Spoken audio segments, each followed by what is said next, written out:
It's been a couple of weeks. The fish tank is low. I can hear it bubbling.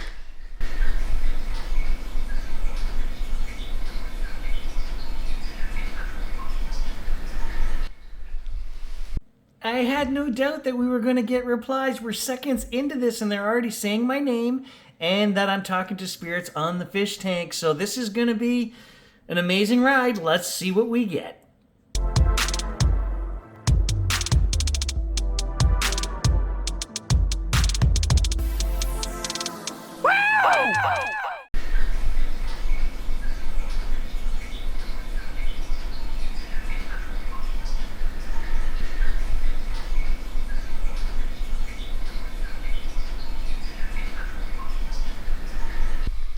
I just finished editing and uploading the sessions we did out at Grant's garage, the midnight sessions, and I had a realization.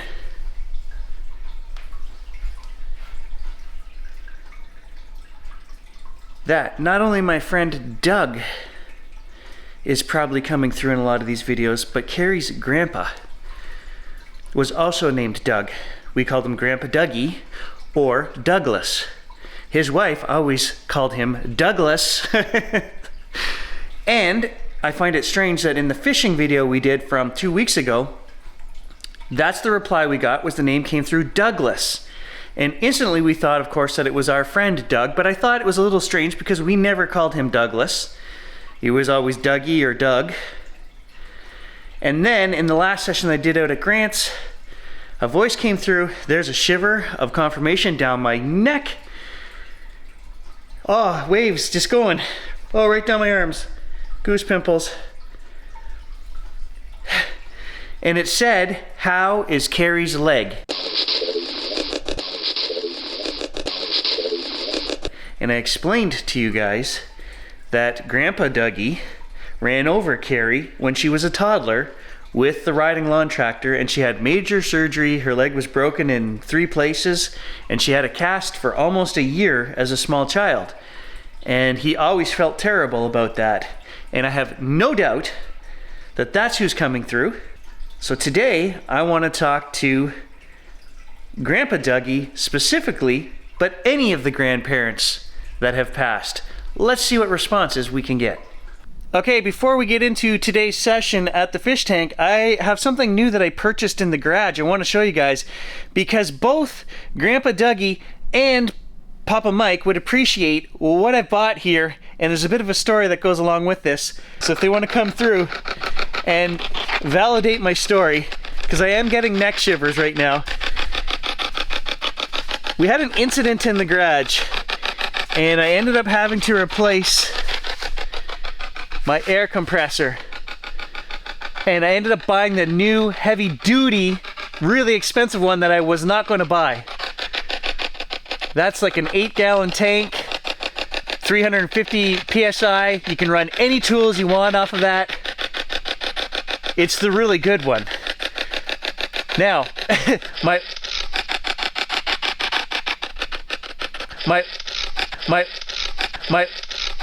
there's a response. My old one, I left it running. I blew out, Kaylee has a projector, and I blew it out because it was full of dust. And the compressor was filling back up with air, so it has a shutoff on it, and I just walked away and left it on because for 10 years it's always shut itself off.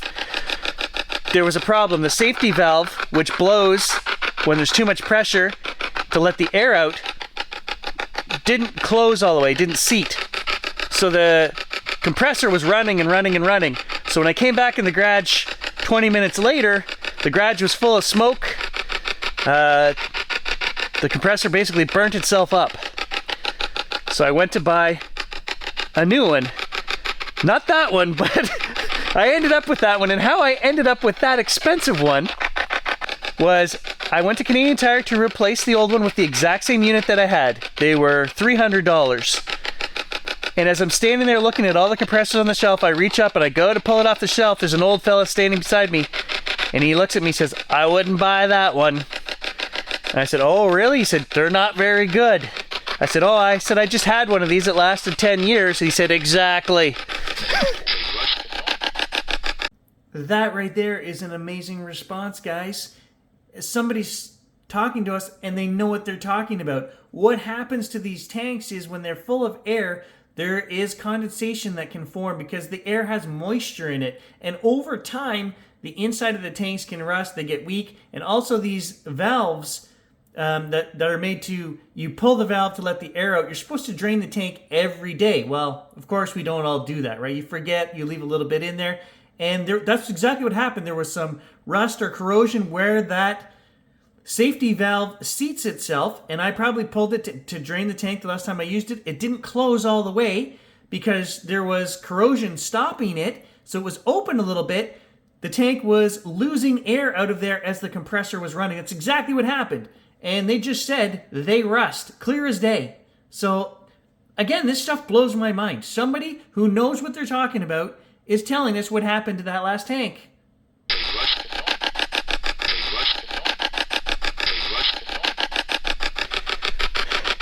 So the old guy said, I own that one there. And I guess he owned a construction company or something. He goes, that's what all my guys use and they love it. He walked away and I thought to myself, cheap Gary thought, nah, the other one lasted 10 years, good enough, I'm getting it. And I pulled it off the shelf. It was heavy, I didn't have a cart. I pushed it on the floor all the way through Canadian Tire, up and into line, and there's 20 people in line in front of me. And I get up to the register, I'm 2 people away from paying. And I feel a tap on my shoulder, I turn around and I look up, there's a 7-foot guy standing there behind me. And he looks and he points, he says, I wouldn't buy that one. And I thought, what is going on? I started laughing and he's like, it's not very good and it's really loud and you can't run any tools on it. And he's going on and I was like, okay, you are the second person to tell me not to buy that one. I went back and this one was actually $200 off on sale. So it was only $470, $170 more than the one I was gonna buy. And I thought, you know what? We're just gonna buy it. And I'm sure I could hear Papa Mike in my head saying, that's the right choice. You know, if you can afford it, always buy the better one. And this thing is fantastic. I've only filled a couple of tires with it since I got it, but I'm looking for more things to use it on. What do you think of that, Papa Mike? Did I make the right choice? Grandpa Dougie, do you approve?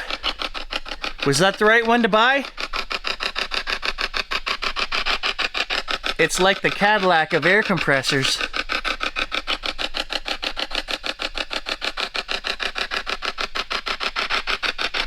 I'll tell you how the universe works. I'll tell you guys a strange story of how the universe works.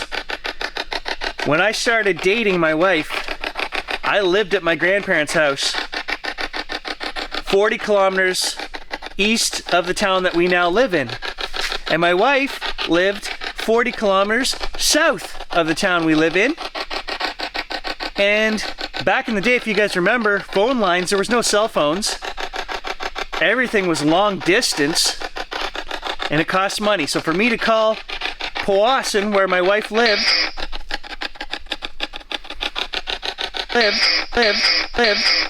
if I tried to call my 2 best friends in Powassan, it was long distance. And they lived further down the road than Carrie's house. But when I called Carrie's house, it wasn't long distance. And I could call her from my grandparents. That is so strange to me, even to this day, 30 years later, that we formed that relationship on the telephone back then, because we had no internet. There was no cell phones. We spent hours talking on the phone. And the fact that it was free, didn't cost me anything, and my grandparents didn't care because it was free. You know, it's one of those strange coincidences, synchronicities we could say, that my wife and I could formulate this relationship as teenagers. I'm getting a shiver again. I've just made my way back upstairs to the fish tank and I was kind of saying a little prayer of protection in my head, but also talking to Grandpa Dougie because he was such a practical man.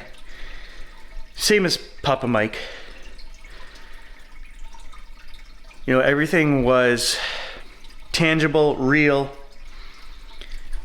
and you worked for it.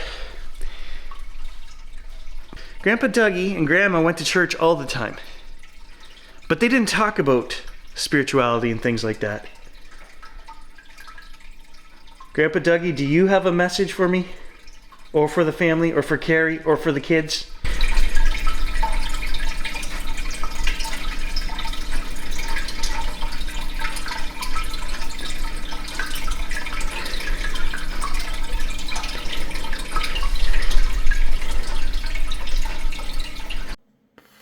I am getting a full neck shiver. That response right there does not belong. Full goose pimples down my arms. That's not Grandpa Dougie. He was never burned. And we just did 2 sessions on somebody that gave us a response up at the camp about an accident and being burned, their face being burned. We had multiple replies. And now here, I hear this. I'm going to play this again for you guys and tell me that that's not what it says. It says thoroughly burned.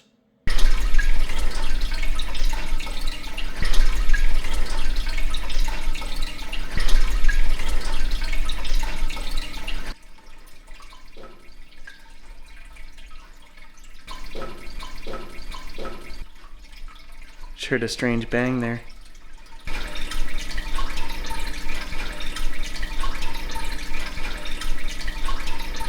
I wonder how many of these Doug responses that we get could be from Grandpa Dougie.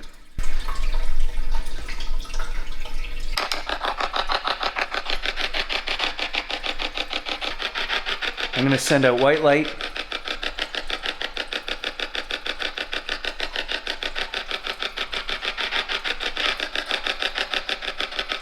Concentrating on Grandpa Dougie.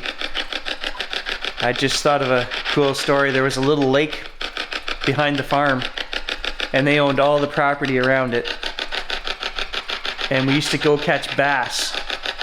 We'd catch 50 or 60 nice bass in a couple hours. Carrie's brother and I would let them all go. And Grandpa Dougie used to say, oh, back in the day there was really nice pickerel in that lake, but they fished it out. And then Carrie's brother and I started catching the odd pickerel. And then I got a real nice one, about 8 pounds. And I thought, well, I'm going to keep this and bring it up to the farm and clean it up, and we're going to have fish for dinner. And I was so excited, and I brought it up there to show him. And he was excited too. He's like, wow, I can't believe you caught one in there. It's that big. And I was laughing. Laughter just came through. And him and Grandma were going out for dinner, so we ended up not eating the fish that night, but I did give it to him, and he ate it the next day. That's cool. That's friggin', I'm getting shivers right down my neck and my arm. That laughter just came through there as I'm remembering a funny story. Grandpa couldn't believe that I caught a pickerel in that lake after all those years.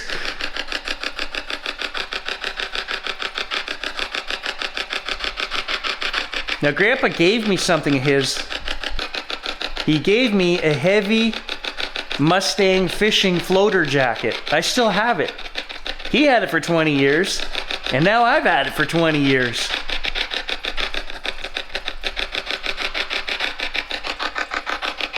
Okay, I'm just going to run this for one more minute because I'm interested in the fish tank bubbling away in the background as well. I also want to ask about Grandma Toots. That's Carrie's grandma. She's still alive. Now she's in, I was just going to say, she's in the old age home, and Grandma has Alzheimer's, so she doesn't remember a lot. She mixes up my daughters and my wife now, and it's a tough disease, but I'll tell you this, Grandma is always positive, happy, funny.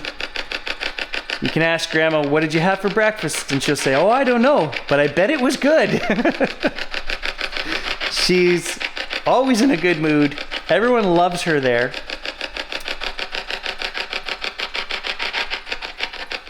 And I know, I wonder about our spirit being in 2 places at once. You know, if we're here and we don't have control of our faculties anymore, does part of us revert back to the other plane somewhere else? Grandma, can you come in and chime in if that's the case?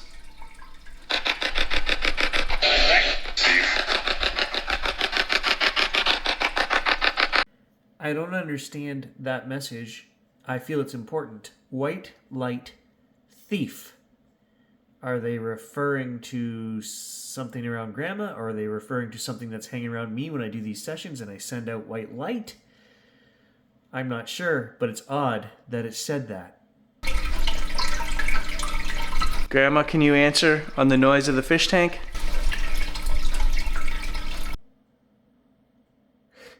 I don't even know what to say. Look, I asked Grandma to come through and answer from the other side. You know, if you're here, but you're not here, do you go back there? Was the question. Grandma, can you come through and answer from the other side? No, Gary, she's not here. That's the answer. I mean, we can't prove what was just told to us, but guys, they answered a fundamental question. You know, if your faculties aren't here, do you go somewhere else? No. No, you don't. They just answered.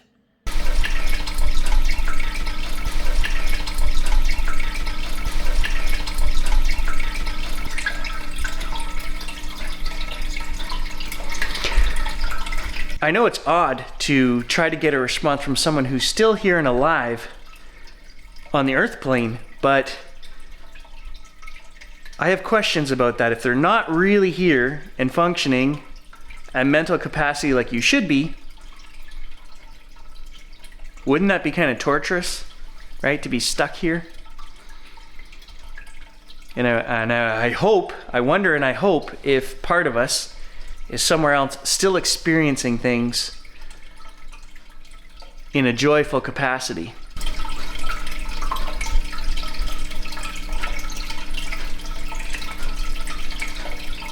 I do feel connected to Grandpa and Grandma. Now I also feel Papa Mike is always around. Papa was a character. He had the best sense of humor. Life was all about family. And I have zero doubt that if there is a continuation of the soul, of remembrance of who you were and your family and connection to us, that Papa would be trying to come through 100%. And I'm sure he does. I feel that. We get the name Michael coming through in a ton of videos. The two most populous names that I get are Doug and Mike. And I think maybe we're making a mistake by always assuming that the younger Doug, my friend Doug, is the one that's always coming through. So I will say this to Grandpa Dougie. If you come through, say Douglas, because that's what I think of when I hear Douglas. I think of Grandpa Dougie because Grandma Toots was always, oh, Douglas. It's like when your mom uses all three of your names. Is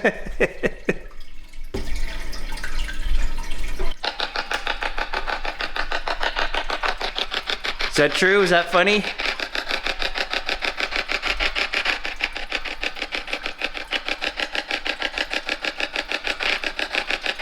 I don't know what Grandpa Dougie's middle name was. Can you come through and say your middle name?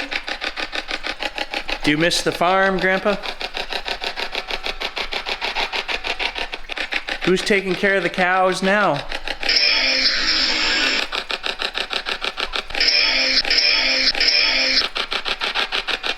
It was a lot of work, a lot of early mornings. You couldn't go on vacation. Your day would start before the sun was even up. Wouldn't end until the sun was down. They lived in the farmhouse that he was raised in with his family of 10 brothers and sisters. What do you think of the farm being sold, Grandpa? Is that okay? I get the feeling that he thinks that's okay. Times change. That's the instant feeling I got. That it doesn't matter. Was it predestined that Carrie and I would get together and have this family that we do? And connect my family to your family? Even as separate entities, these two families were pretty much the same. Like I say, the lifestyle and the... We're just good old Northern Ontario farmers. Greater men. Hard working salt of the earth.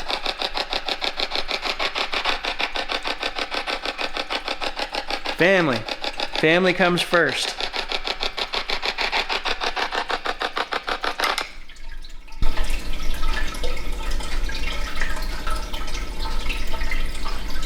Sometimes I find that if I back off a little more, put some distance between the fish tank and me, the voices are actually even a little clearer. There's a shiver down the back of my neck.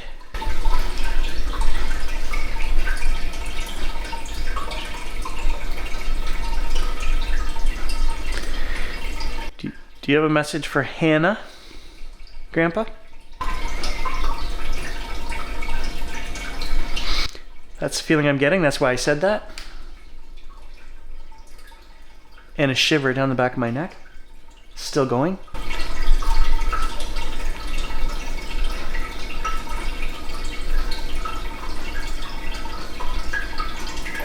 I will hear you. When I put this on my computer, I will hear you, so give us a message. Sending out white light. I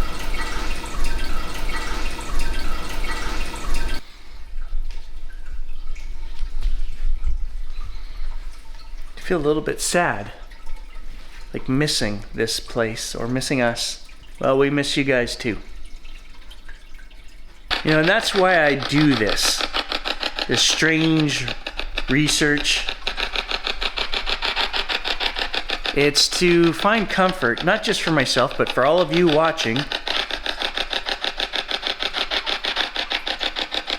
that there is something else, that there is a continuation of not just ourselves, but our loved ones, that they're still here watching over us, laughing alongside of us, crying with us, helping point us in the right direction. I'm sure decisions can be influenced by them. I feel that, like purchasing the Cadillac of air compressors. I feel like, you know, beside that old guy that was standing beside me, Papa Mike and Grandpa Dougie were standing there too going, this guy's right, don't buy that one, buy that one. They even influenced two strangers. I mean, what? That has never happened to me. Two strangers within 10 minutes telling me not to make a purchase? Like, who talks to somebody else and says, don't purchase that? Like, you don't interfere with some dude standing in line making a purchase, and two people told me, don't buy that one. I think the grandpas had something to do with that. Am I right? I know I'm right. All right, guys. Thanks for watching. As always, you know, I appreciate that through all the strange shenanigans we do on this channel, you guys are there supporting me. And I have to be truthful with myself, honest with myself. I believe, 100%, I believe that they are around us, and that's why I do this. And I don't care what I look like or what I sound like. I get comments all the time. Even on one of my PHEV videos the other day, somebody commented, you know, this quack, look at the videos he's putting up. We can't take his word on anything he talks about for this car because he's, you know, a nut job. It bugs me a little bit. I'm going to be honest, but I have to be truthful as to who I am and what I believe. And I believe that family members are still here looking out for us. So if I can bring you guys any measure of peace or affirmation by doing what I do, then it's worth it. And I feel that you guys can do this too, and I wish more of you did.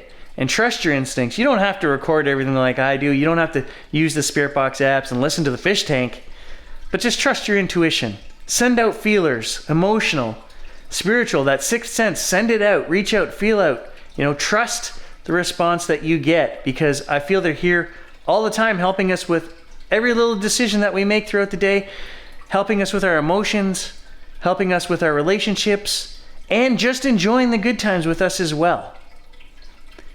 Catch you guys in the next one. Thanks for watching and supporting.